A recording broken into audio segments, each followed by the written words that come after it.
অস্ট্রেলিয়ার তাসমানিয়া রাজ্যের একটি সমুদ্র সৈকতে ১৫৭টি তিমি আটকা পড়েছে। ৮ ফেব্রুয়ারি তাসমানিয়ার উত্তর পশ্চিম উপকূলে আর্থার রিভারের নিকটে সমুদ্র ও সৈকতে তিমিগুলো আটকা পড়ে বলে মনে করা হচ্ছে। জায়গাটি তাসমানিয়া রাজ্যের রাজধানী হোবার্ট থেকে প্রায় ৪০০ কিলোমিটার দূরে। আটকা পড়া মাঝারি আকারের কালো তিমিগুলো ফলস কিলার হোয়েল নামে পরিচিত।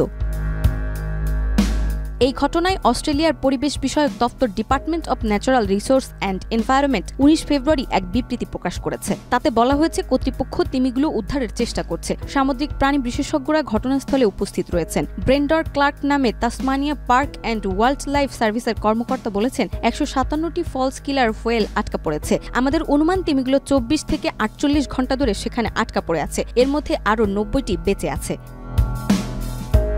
তিমিগুলোকে উদ্ধার করে সমুদ্রে ছেড়ে দেওয়া সম্ভব কিনা বিশেষজ্ঞ ও পশু চিকিৎসকরা তা পরীক্ষা নিরীক্ষা করে দেখছেন। তবে ব্রেন্ডন ক্লার্ক বলেছেন, কাজটা খুবই চ্যালেঞ্জের এবং এক্ষেত্রে কর্মকর্তাদের জন্য বেশ ঝুঁকিরও। কর্তৃপক্ষ জনসাধারণকে ঘটনাস্থল এড়িয়ে চলতে বলেছে এবং রাস্তাঘাটে প্রবেশাধিকার সীমিত করেছে।